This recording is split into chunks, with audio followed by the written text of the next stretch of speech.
Pues bienvenidos a todos a este café con Fisioformación y conmigo. Muchas gracias por estar aquí, antes de todo. Y bueno, también me gustaría saber un poco... ¡Epa! Miguel, que te veo. Pues me gustaría saber un poco qué es lo que os ha motivado para estar aquí tomando el café.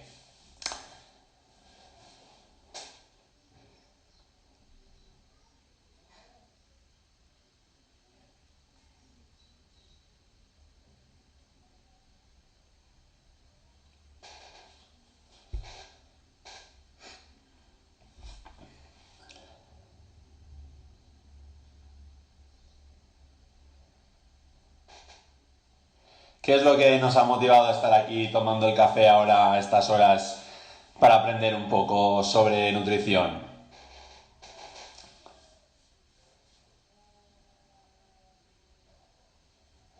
Genial, Nelly. Perfecto, gente que queréis ampliar conocimientos.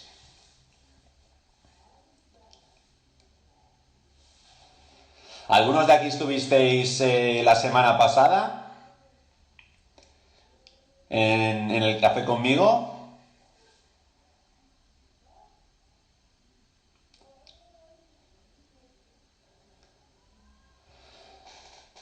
Vale.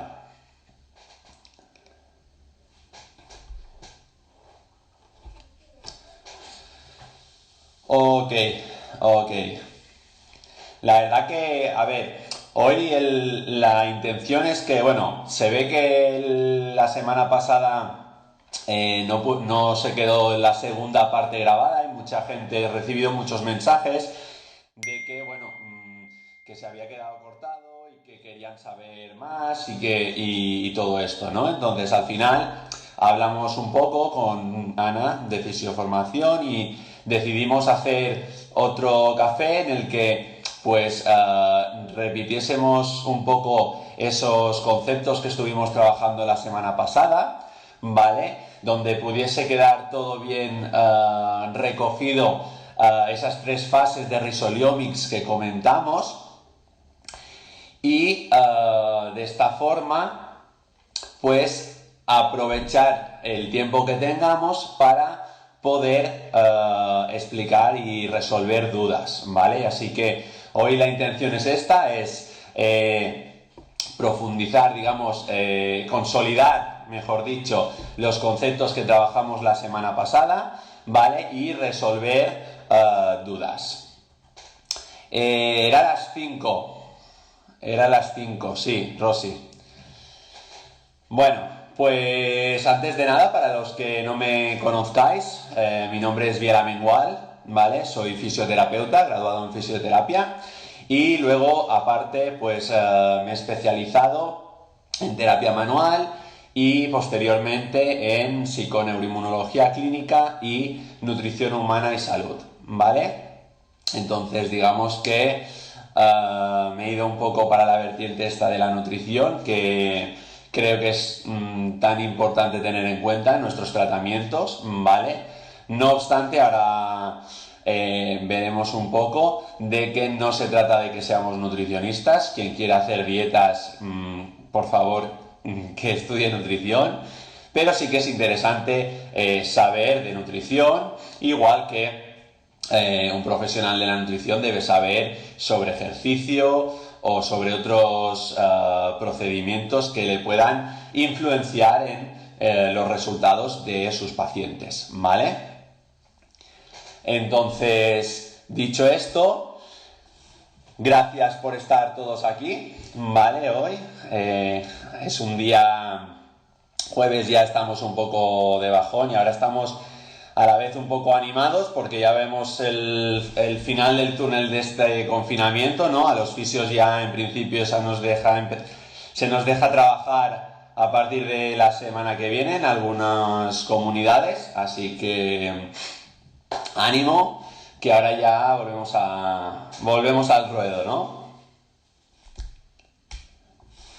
Bueno, pues antes de nada, comentar un poco esto que estuvimos comentando el último día, y es el hecho de que los fisioterapeutas tenemos que conocer ciertos temas que puedan ser importantes para nuestros pacientes, como por ejemplo el tema de la alimentación, ejercicio. ¿Por qué? Por el simple hecho de que nosotros somos un referente a nivel de salud, somos agentes de salud y como tal deberíamos conocer sobre otros ámbitos, ¿vale? Al final el conocimiento no ocupa lugar y saber más va a hacernos mejores profesionales y saber en qué momento podemos derivar y en qué momento podemos realizar nosotros el trabajo, ¿vale? O cuando tenemos que trabajar conjuntamente con otro profesional o si lo debemos hacer de forma individual, ¿sí? Esto ya dependerá más de cada uno, de las competencias y de los conocimientos que uno tenga, ¿vale? Y a partir de allí es muy personal. Dicho esto, estuvimos hablando de que por qué es realmente importante conocer sobre nutrición, sobre fisiología a nivel de nuestros pacientes. Pues es importante por el hecho de que nuestros pacientes tienen una genética, pero esta genética puede ser modificada por lo que es la epigenética, ¿vale? Que son los factores externos que van a moldear esos genes, ¿vale? Por tanto, si una persona tiene una enfermedad genética, puede moldearla, puede trabajarla con su estilo de vida. Por eso es la importancia que nosotros le damos, o en especial que yo le doy, a el hecho de conocer pues los hábitos de vida que tiene nuestro paciente, pues si hace ejercicio, qué tipo de ejercicio hace, que por ejemplo si descansa bien, si no descansa bien, si tiene estrés, porque el jefe que tiene es un poco cabrón hablando mal y le está haciendo tener mucho estrés, o si tiene una hipoteca, o pues por ejemplo lo que nos trae hoy aquí es el hecho de si realmente qué alimentación tiene, ¿no? ¿Qué alimentación tiene y cómo le puede estar influenciando en el dolor por el cual nos viene?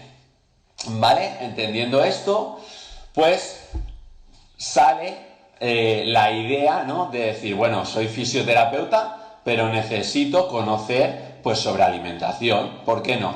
Igual que debería conocer también, pues, por ejemplo, sobre el sueño. Es otro tema bastante interesante que tendríamos que tener en cuenta para saber si es un factor que está influenciando la recuperación de nuestro paciente, ¿no? Entonces, hay un proverbio ayurveda que dice que cuando la dieta no es correcta, la medicina no sirve, y que cuando la dieta es correcta, la medicina no es necesaria. Es decir, dentro del estilo de vida, la alimentación va a ser algo realmente muy importante y muy interesante a tener en cuenta a la hora de tratar, ¿vale? ¿Hasta aquí bien?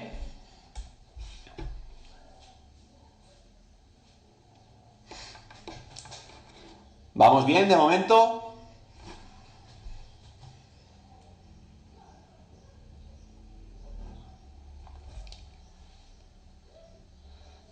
Genial, Marina. Genial, Gemma. Muy bien. Perfecto.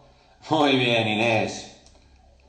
Entonces, dicho esto, si hay que hablar de, oye, vamos a hablar sobre alimentación e inflamación, ¿no? Entonces hay que conocer bien qué es la inflamación, ¿no? Entendiendo esto, la pregunta es, ¿qué es y qué función tiene?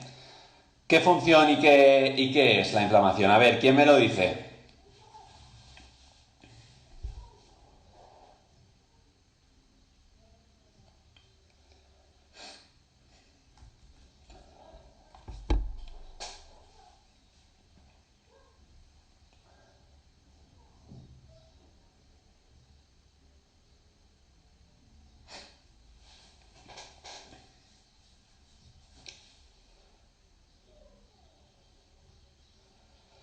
Es una respuesta del cuerpo, muy bien.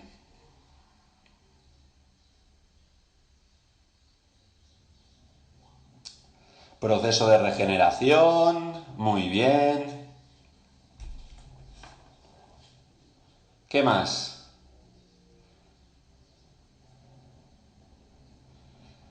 Respuesta biológica del sistema inmunitario, genial. Se divide en varias fases, ok.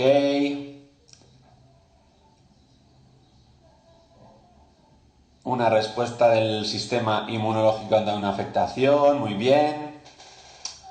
Ok, exacto. Es decir, la inflamación podríamos definirla, por ejemplo, como una reacción que se desencadena en una parte del organismo o en los tejidos de un órgano caracterizada por un enrojecimiento de la zona, aumento de su volumen, dolor, sensación de calor y trastornos funcionales, y que puede estar provocada por unos agentes patógenos o sustancias irritantes. También pueden aparecer como consecuencia de un golpe, ¿vale? Esto sería una definición.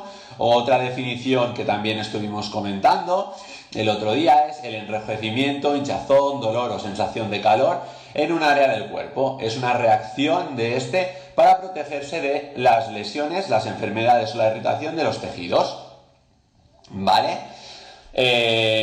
Os comentaba el otro día de que para hacerlo fácil yo siempre digo que es el hecho de que lo que hacemos es ayudar al cuerpo a que se lleve todo lo malo, lo que está roto, y que lleve todo lo necesario para reconstruir, ¿no? Yo siempre pongo el símil a un edificio, ¿vale? Es un edificio que está en las afueras de un pueblo, donde hay una carreterita para llegar a él, y que este edificio ha sufrido un derrumbe de una parte. Entonces, ¿qué necesitaremos? Pues necesitaremos arreglarlo, ¿no? Es decir, que vaya la gente o los obreros a quitar lo que resta, o sea, lo que se ha caído, y a partir de ahí traer nuevos materiales para poder hacer lo que es reconstruir ese edificio. Dicho esto, la inflamación sería que si esa carreterita, como es muy pequeña, tiene malas condiciones, vamos a construir antes una autopista para facilitar el tránsito. Pues esto vendría a ser la inflamación, ¿vale? Es una forma muy fácil para explicarle la importancia a los pacientes que tiene la inflamación, y por tanto que tiene una función importante que debemos preservar, que no debemos eliminar, ¿no? Y de hecho, hasta ahora, ¿qué es lo que hemos hecho con la inflamación? Pues efectivamente intentar eliminarla. La hemos intentado eliminar desde sus inicios con lo que es actualmente la aspirina, que es la corteza de sauce. La hemos intentado eliminar, por ejemplo, los fisios con el hielo. También la hemos intentado eliminar con la inmovilización. También la hemos intentado eliminar, por ejemplo, con vendajes, ¿vale? Es decir, hemos hecho de todo, hasta infiltraciones. Y al final todo esto siempre tiene el mismo objetivo, eliminar la inflamación, pero no es lógico eliminar la inflamación, ¿lo veis? ¿Veis que si algo tiene una función que nos ayuda a recuperar, no es lógico evitarlo?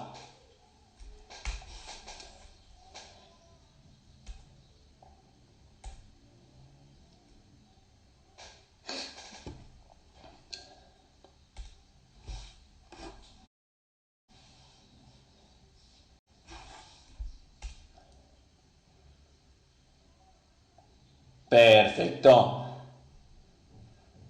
Vale, me encanta que lo veáis tan claro.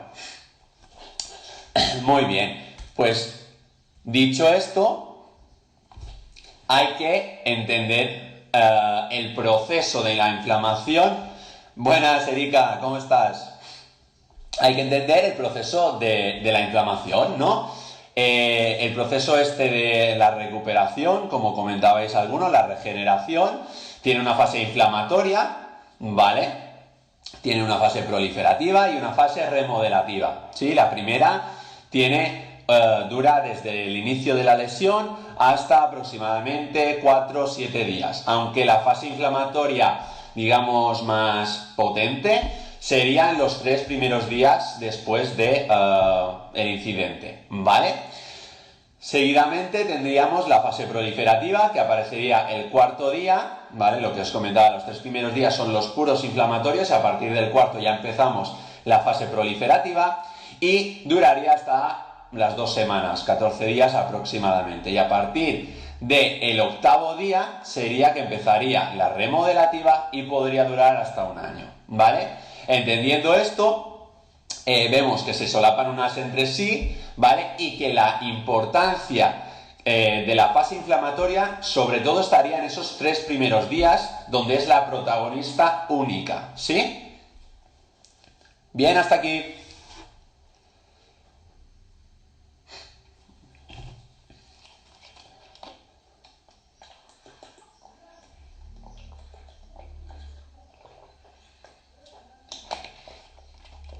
Genial, genial. Entonces, dentro de cada fase hay como un protagonista, ¿no? Dentro de la inflamación encontraríamos la infiltración de los neutrófilos, ¿vale? Los linfocitos también y los monocitos, ¿vale? Luego, dentro de la proliferación encontraríamos la angiogénesis, la formación, la síntesis de colágeno, la reepitelación. Y dentro de lo que es el remodelaje encontraríamos ya lo que es el remodelaje del colágeno, la maduración vascular, ¿vale? Entonces diríamos que la primera fase intentamos traer lo nuevo, la segunda fase de proliferación sería la de empezar a colocar esos bloques, ¿no?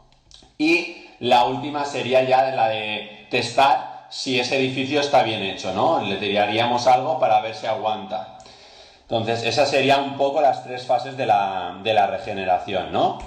Si nos centramos en lo que es la fase de inflamación, encontraríamos 3 fases dentro de la misma inflamación. Dentro de la fase inflamatoria encontraríamos 3 fases.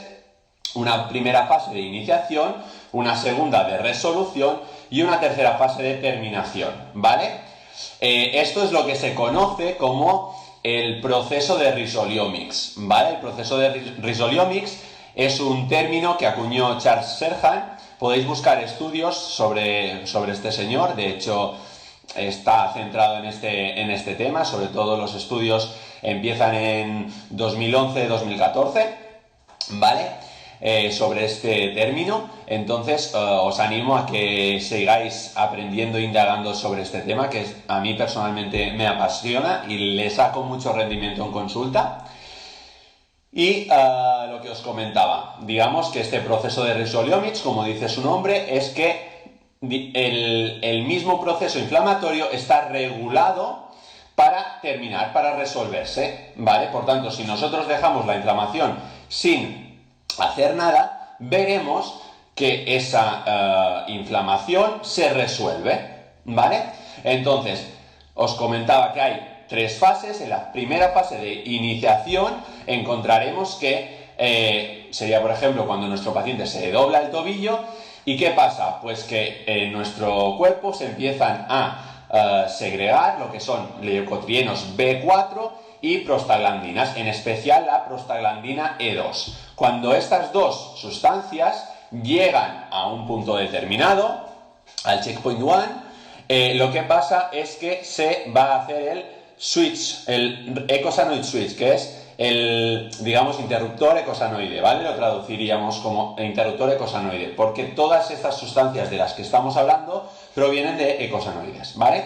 Entonces, entendiendo esto, se hace el switch cuando llegan a un punto determinado, que quiere decir que ya no hace falta seguir inflamando, y en este momento lo que hacemos es que empezamos con la siguiente fase, ¿vale? Es decir, este switch va a ser el cambio de la fase de iniciación a la fase de resolución. ¿Dónde? ¿Qué va a pasar en esta segunda fase? En esta fase de resolución, que van a subir, se van a empezar a hacer lo que son las lipoxinas, resolvinas y protectinas, y van a disminuir lo que son los leucotrienos B4, ¿vale? De esta forma llegará un punto en que ya no tendremos leucotrienos B4, ya no habrá sustancias inflamatorias y tan solo quedarán sustancias resolutivas, es decir, antiinflamatorias, como les llamamos de forma amigable, pero realmente no es antiinflamación lo que hacen, sino son resolutivas, resuelven la inflamación, ¿vale? Entonces, entendiendo esto, llegaríamos a este checkpoint 2 y cuando ya no hay sustancias inflamatorias, ya no tiene por qué haber sustancias resolutivas y se terminan de hacer, y por eso pasamos, ese es el punto en que se pasa de la fase de resolución a la fase de terminación. ¿Sí? ¿Se ha entendido de momento?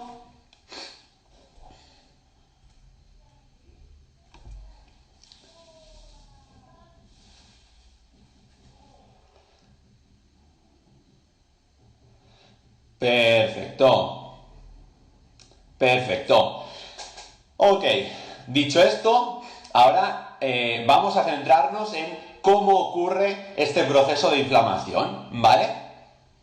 Entonces, entendiendo lo que os comentaba antes, la primera fase, ¿cómo sucede esto de que las prostaglandinas y los leucotrienos B4 empiecen a subir? Pues bien, digamos que nosotros tenemos unos ácidos grasos, como por ejemplo el ácido araquidónico. ¿Os suena el ácido araquidónico?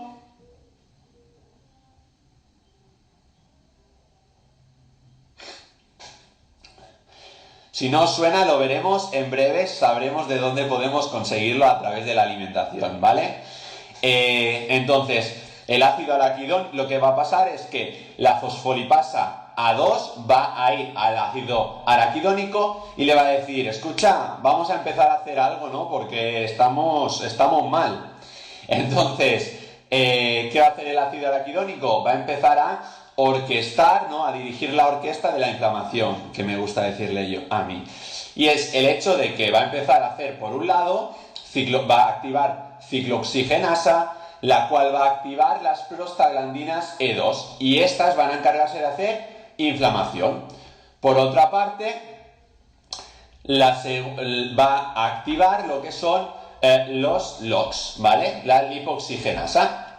Y esta lo que va a hacer va a ser activar los leucotrienos B4 que comentábamos anteriormente, y estos van a activar los neutrófilos, que son los que se encargan de quitar los bloques caídos de ese edificio que os comentaba al principio. Entonces, entendiendo esto, podemos ver cómo el ácido araquidónico será el encargado de activar estas dos sustancias que van a ir subiendo hasta llegar a un punto determinado que hablábamos antes, que se llamaba el eicosanoid switch, ¿vale? El cambio, el interruptor eicosanoide. En ese momento, ¿qué va a pasar? Que cuando se igualan, lo que son las prostaglandinas van a decirle a ese ácido araquidónico que ya está, que ya hemos inflamado suficiente, las carreteras estas que os comentaba al principio, la autopista ya está hecha, ya hemos conseguido transportar lo necesario, entonces ahora ya hay que intentar solucionar esto, ¿vale? Entonces, para solucionarlo, ¿qué va a pasar? Que ese mismo ácido araquidónico lo que va a ser hacer otras sustancias, ¿vale? Que son la 15-LO y la 5-LO, que lo que van a hacer va a ser otra vez activar lo que son la lipooxigenasa A4 y la lipooxigenasa B4, que esta vez lo que van a hacer es disminuir las sustancias, empezar a hacer este switch. Ese momento de switch es gracias a estas sustancias, ¿vale? 15-LO y 5-LO, ¿vale? Que se van a acetilar, ¿vale?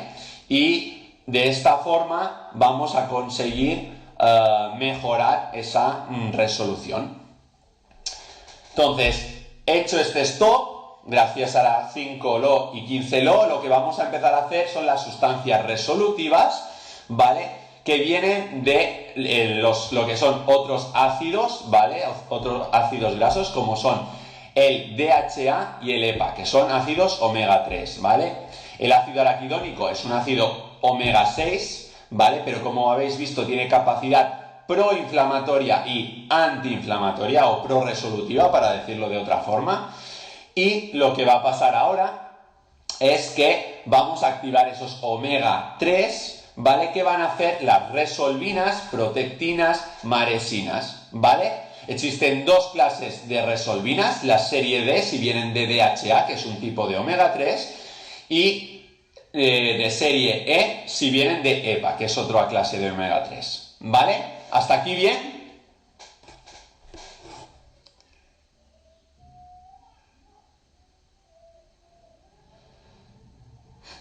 Perfecto, hasta aquí bien, ¿no? ¿Alguna duda de momento? Luego tendremos tiempo de preguntas, ¿vale? Luego podremos hablar de otros temas de alimentación, pero quería que quede claro y que se vea perfectamente todo este proceso de Risoliomics, ¿vale?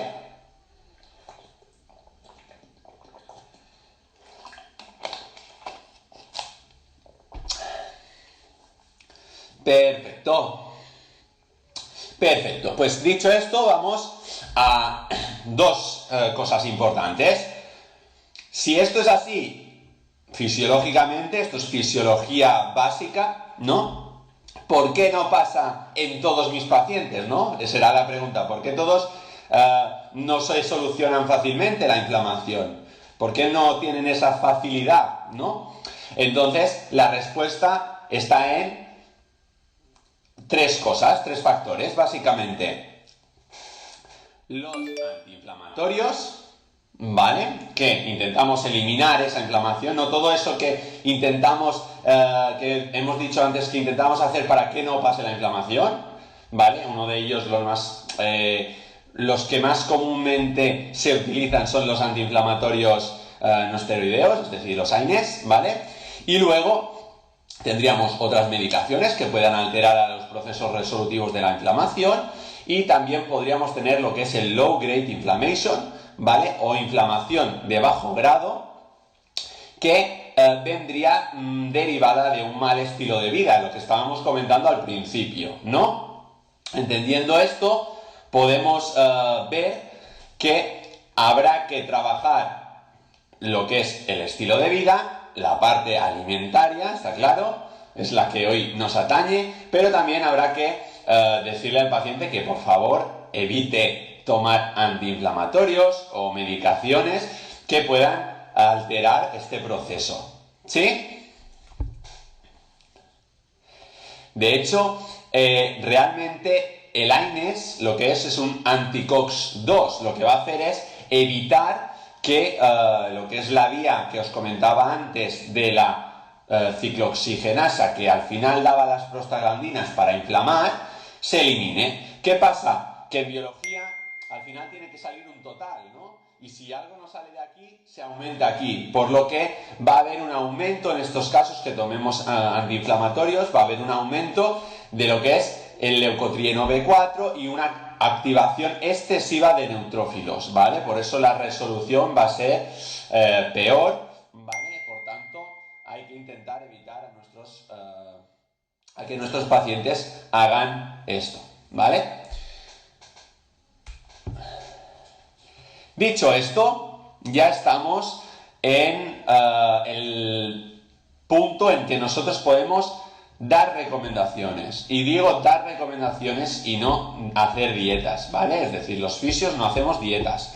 Damos recomendaciones de qué alimentos nos pueden venir mejor para resolver X problema. Y en este caso hemos visto que es importante en la primera fase de la inflamación, será importante que tengamos ácido araquidónico, ¿vale? Para que este ácido araquidónico pueda orquestar la inflamación, ¿vale? Pueda crear una inflamación de calidad. ¿Y cómo podemos conseguir ese ácido araquidónico? ¿Alguien lo sabe?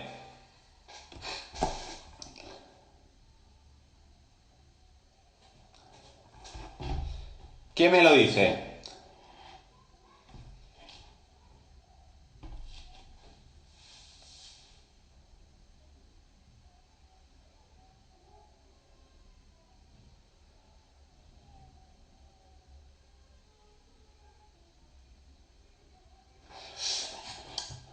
No, vale, mira, te explico, ¿vale? Y os explico a todos. Es decir, el omega será, o sea, esto es un omega 6, sí, Pero en este caso, ¿de dónde sacamos este? No es lo mismo que el omega 6 que necesitaremos más adelante, ¿vale? Exacto, el ácido araquidónico es un omega 6, ¿vale? ¿Y de dónde sacamos este ácido araquidónico, que es un omega 6? Pues lo vamos a sacar de carne, ¿vale? Pero carne ecológica, biológica, de pasto, me da igual, carne que se haya movido, ¿vale? Carne saludable, sana, ¿vale? Carne, huevos, exacto, Carlos. Huevos también, ¿vale? Carne roja, pero carne blanca también, ¿vale? Luego, la parte de las nueces, Adriana, sería de parte vegetal, ¿vale? Y la parte vegetal, a grandes rasgos, para no entrar mucho en el tema, pero a grandes rasgos, decir que lo que es la conversión de la sustancia vegetal, que no es exactamente la que necesitamos, a una sustancia animal, suele ser bastante pobre. En algunos puntos más, en algunas transformaciones es más pobre que prácticamente nula, y en otras pues es deficiente, pero no tanto. ¿Me explico? Exacto, carne magra, todo es perfecto. Entonces, en ese punto encontraríamos el ácido araquidónico, ¿vale? Es decir, si queremos potenciar esto, le tenemos que decir a nuestro paciente, pues, ¿qué consumes mucha carne normalmente tal? Pues, según lo que consuma, igual es interesante que consumas más carne y ecológica de calidad, centrados en que cuando está mal hay que ser puntillosos. Si no nos vale cualquier carne, cualquier huevo, tiene que ser de calidad, ¿vale? Huevos 0,1, carnes ecológicas, de pasto, etcétera, ¿vale? Después lo que vamos a intentar hacer es ese switch, ¿no? Ese cambio. ¿Qué podemos dar para hacer ese cambio? Os he dicho que lo importante para que suceda ese cambio era acetilar, ¿no? Acetilar esas sustancias del 15-LO y 5-LO, ¿vale? ¿Y cómo las acetilamos? Pues las acetilamos con lo que es el ácido salicílico, ¿vale? Que podemos encontrar en diferentes sustancias, como por ejemplo la zanahoria, el cilantro, el ajo, el puerro, la cebolla, el tomillo, el orégano, piñones, ¿vale? ¿Y qué va a hacer ese acetilar? Va a hacer que esas lipoxinas sean más estables, y si son más estables va a facilitar la resolución de la inflamación, ¿vale?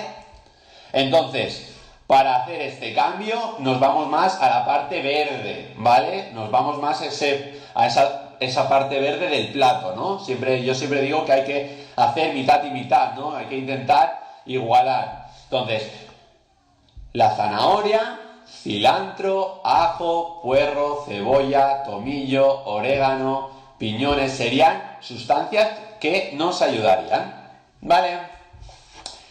Y por último, la última fase es la que necesitamos los omega 3 en este caso, ¿vale? Los omega 3. ¿Y de dónde sacamos estos omega 3?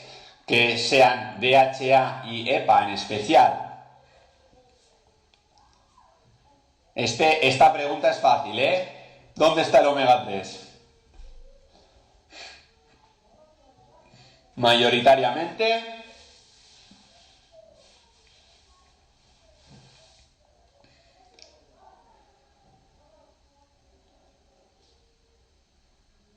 exacto, Nelly, mayoritariamente en pescados. Buenas, Mireia, ¿qué tal? Exacto, en pescado, y sobre todo en pescado azul, exacto, ¿vale? Pero, ¿dónde más podemos encontrar ese omega 3? Pues, aparte del pescado azul, aceite de oliva, aguacate, coco, frutos secos, las grasas de calidad nos van a ayudar a hacer las sustancias estas que necesitamos, que son las resolvinas, las protectinas, las maresinas, ¿vale? Todas estas sustancias que os he ido comentando hasta el momento. Mira, Nelly, personalmente siempre opino que si puedes gastar en alimentación, mejor que gastar en suplementación, ¿vale? Es decir, es muy fácil que funcione con alimentos Y raros son los casos que dices, no, necesita un suplemento porque no puede, ¿vale? Otra cosa es si no le gusta el pescado azul o otros problemas que pueda tener, porque al final tenemos que personalizar, ¿no? Entonces, cada caso es un mundo. Si luego quieres que hablemos de algún caso en concreto, tendremos tiempo para preguntas, ¿vale? Iván, la alianza es lo mismo que comentaba antes, ¿vale? Hay que entender que las grasas, cuanto más animales, en principio más fáciles de asimilar. Entonces, mejor, por ejemplo, pescado azul, ¿vale? Sí, que es verdad que las otras grasas son también buenas, como por ejemplo la de coco y el aguacate, que nos aportan otro tipo de grasas también muy, muy buenas, ¿vale? Dicho esto, entonces tendríamos ya, buenas Ramón, dicho esto, tendríamos ya lo que serían las tres fases, ¿vale? Las tres fases estas completas, ¿vale? Y lo que deberíamos comer en cada momento, ¿no? Y alguien dirá, pues, ¿y esto cómo lo separamos, no? Porque hemos dicho que había una primera fase, una segunda fase y una tercera fase dentro de lo que es la fase de inflamación, ¿no? Entonces, si yo entiendo esto, ¿cómo lo hago?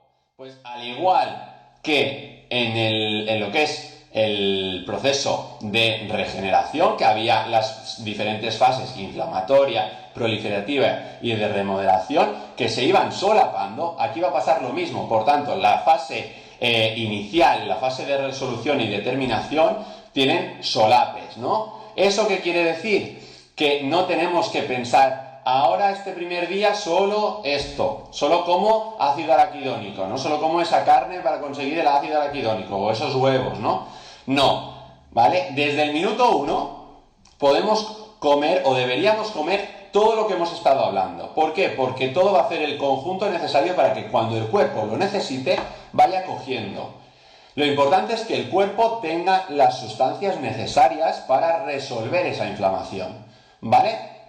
Dicho esto, sería la forma de actuar, decirle al paciente que no, mira, ahora te recomendaría en esta semana, que va a durar la fase de inflamación, sobre todo, que consumieses estos alimentos para ayudarnos a que vayas más rápido y no tengas que venir tanto a verme, básicamente, ¿no? Al final es hacerle un favor al paciente. Y esa sería la forma, ¿vale? Hasta aquí sería un poco lo que os quería comentar, ¿vale? De repasar todo lo que estuvimos hablando y que quedase bien concentrado y bien resumido en un vídeo, ¿vale? Ahora sí que me gustaría, si tenéis algunas dudas, ¿vale?, ir resolviéndolas. ¿Quién se lanza primero?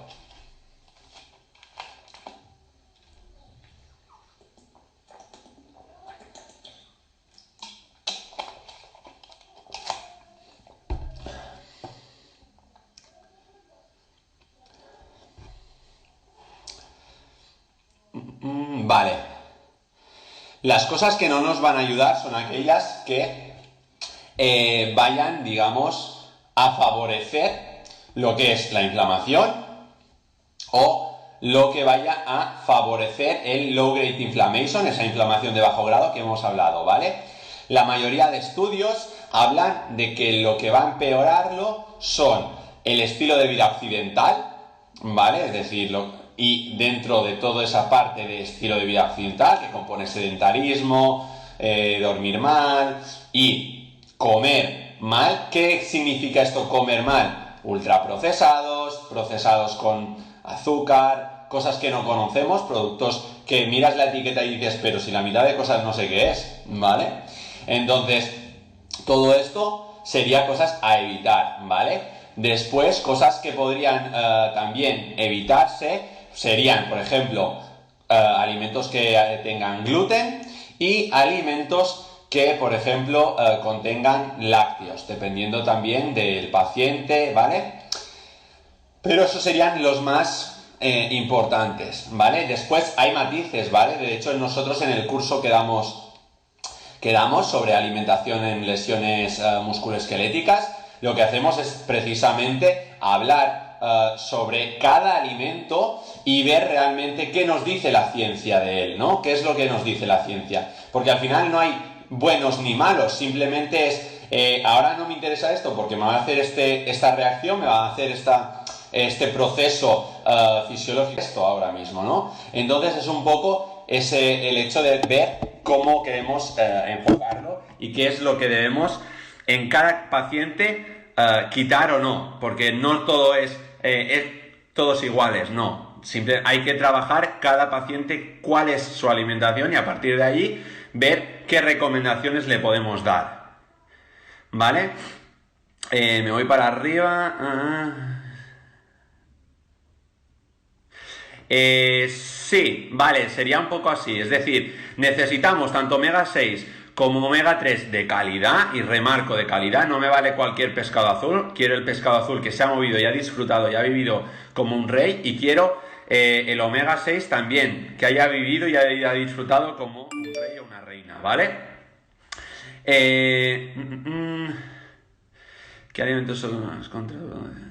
Vale, los más contraproducentes ya los he ido comentando, ¿vale? Luego habría otros, por ejemplo, que también podrían afectar de forma negativa, como igual las legumbres o tal, pero bueno, ya os digo, todo depende de cada caso, ¿vale?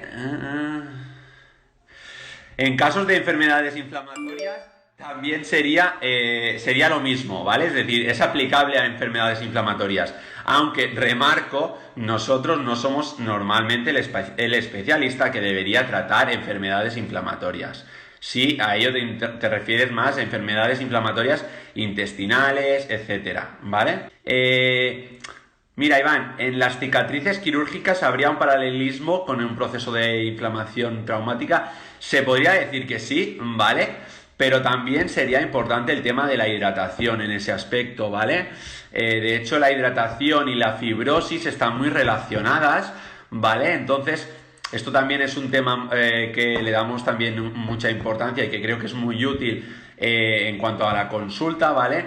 Y lo tratamos bastante en el tema en el curso, ¿vale? ¿Por qué? Porque es lo que, aparte de resolver bien la inflamación, el tejido tiene que tener lo que necesita, para decirlo de una forma, es decir, veremos que necesita minerales, agua, ¿vale? Y de esta forma también tenemos que llevarlo a la consulta si queremos que la recuperación sea adecuada y no se fibrose por ejemplo, en este caso una cicatriz quirúrgica, ¿vale? Exacto, Nelly, normalmente antes de que nos pase nada estamos preinflamados, lo que se conoce como el low grade inflammation o inflamación de bajo grado. Ya de antes, ¿por qué? Porque llevamos unos estilos de vida realmente bastante pobres, ¿no? Pobres en el sentido de cuidarnos. Habría que hacer un reset. Bueno, yo siempre digo lo mismo a mis pacientes. Yo te doy unas recomendaciones para ahora la inflamación, pero al final, si tú decides más o menos llevar estas recomendaciones al 80% de tu alimentación aproximadamente, ya luego cuando te vuelva a pasar algo vas a partir de un punto mucho mejor, ¿no? Es verdad que es difícil decirle a alguien, por ejemplo, que no consuma nada de cereales o de ultraprocesados o tal, pero al final es intentar llevar un control y ser dueño, ¿no?, de esa información.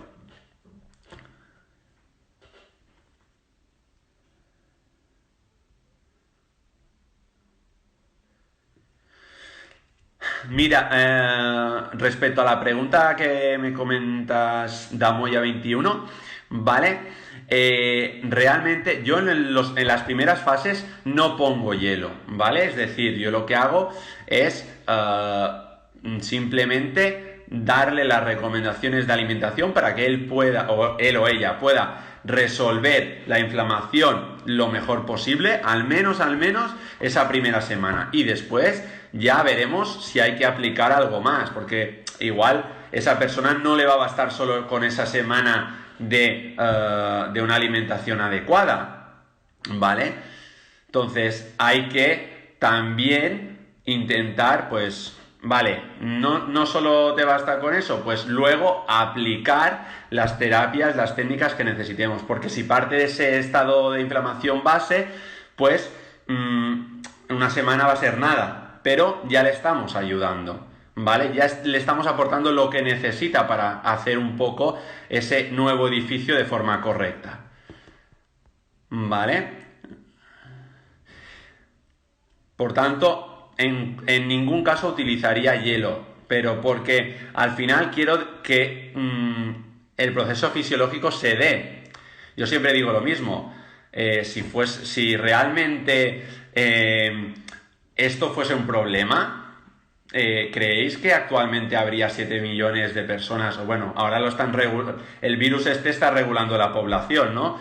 Aunque nos duela a todos bastante, pero al final hemos colonizado todo el planeta, por tanto, la inflamación se da de forma correcta si tenemos la salud de forma correcta. Entonces no hace falta añadir hielos y cosas de esas.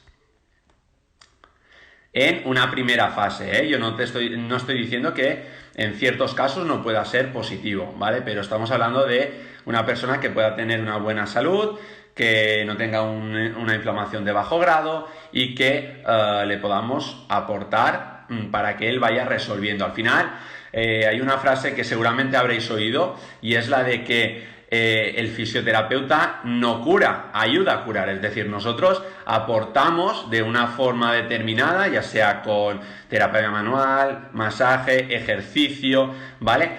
Aportamos ese input para que el cuerpo autocure, ¿no?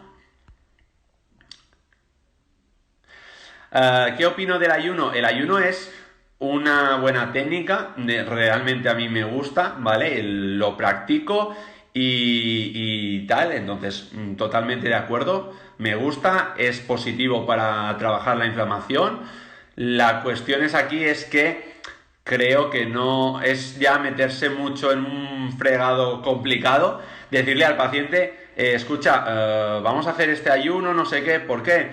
Porque al final realmente, ¿qué quieres conseguir? Lo que vas a conseguir va a ser estresarlo. Una persona que no está acostumbrada a hacer ayunos, que no coma de forma saludable, un ayuno le supone un mundo. Por tanto, en ese caso yo ya lo evito, ¿vale?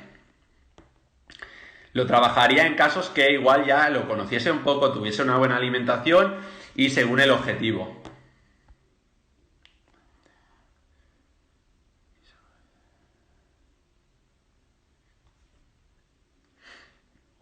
Sí, Andrea, o André, paciente con espondilitis, cualquier tipo de reuma inflamatorio, con alimentación puedes mejorar, con lo que hemos comentado hoy, por ejemplo, ¿vale? Y el tema gluten y lácteos, efectivamente los eliminaría, sí, seguramente, ¿vale? Todo depende del caso, tendría que ver el caso. Siempre digo lo mismo. Los fisios no nos gustan las consultas de pasillo, pero cuando vamos a alguna conferencia o algo siempre pedimos resoluciones de pasillo, ¿no? ¿Qué hago con este paciente? La solución, ¿no? Y a veces no se trata de esto, sino de entender el problema que tenemos detrás. La temperatura, ¿cómo la manejaríamos? Es que la temperatura es normal. Yo siempre digo lo mismo. No tomes nada si en una escala de EVA, ¿vale? De 0 a 10 no tienes... o sea, de 0 a 10, si no llegas al 7 o no pasas el 7, no consumas nada. Es normal tener un dolor. Sabes que tienes una inflamación, le explicas al paciente. Al final la educación del paciente es lo importante que debemos hacer esos primeros días, ¿no? Que él entienda lo que está pasando para que no se preocupe, que sepa que es normal y lo viva con ningún sufrimiento. Es decir, el dolor es inevitable, pero el sufrimiento es opcional, ¿no? Se dice, por tanto, ahí está. Explicarle para que no sufra, para que entienda que es normal, pero que sentir dolor 2-3 días, pues puede ser normal en ese caso.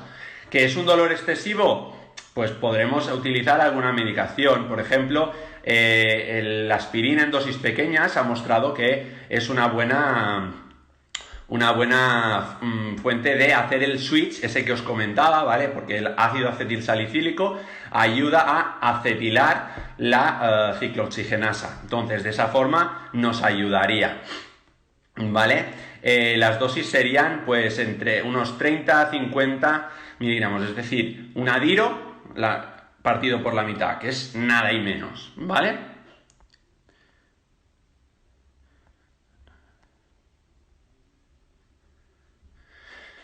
Yo soy de la escuela de la medicina evolutiva, vale, entonces yo lo que se ha hecho, o sea, para mí es más fácil entenderlo desde el punto de vista evolutivo. ¿Qué hace un perro cuando se hace daño? Pues no apoya y va pasando y luego va probando y cuando prueba y le duele, pues no apoya y cuando un momento dado pues le molesta, pues se va empezando a hacer y ya está. Es decir, es biología animal al final.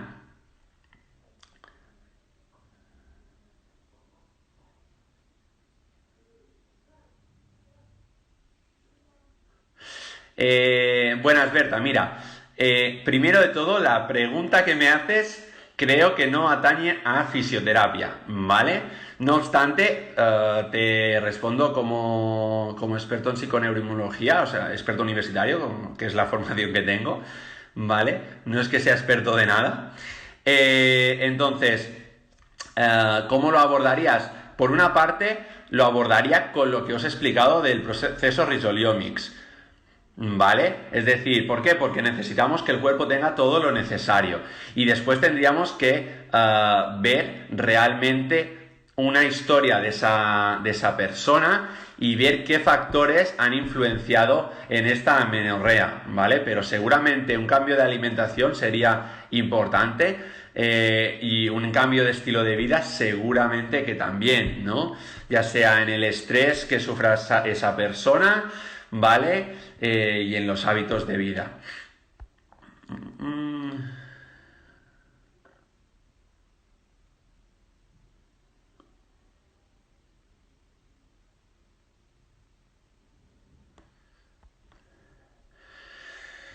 Muy bien, nos quedan 2 minutos.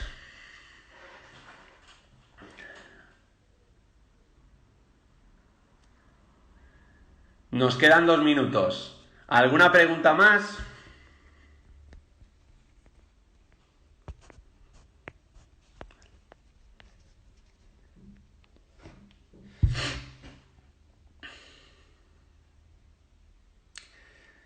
De nada.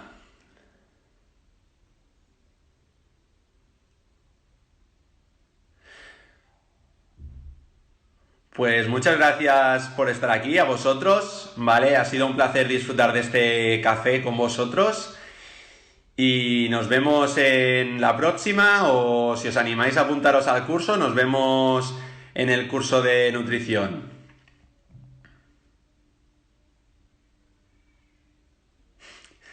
Exacto, Mireia, pon un pene en tu vida, ¿no?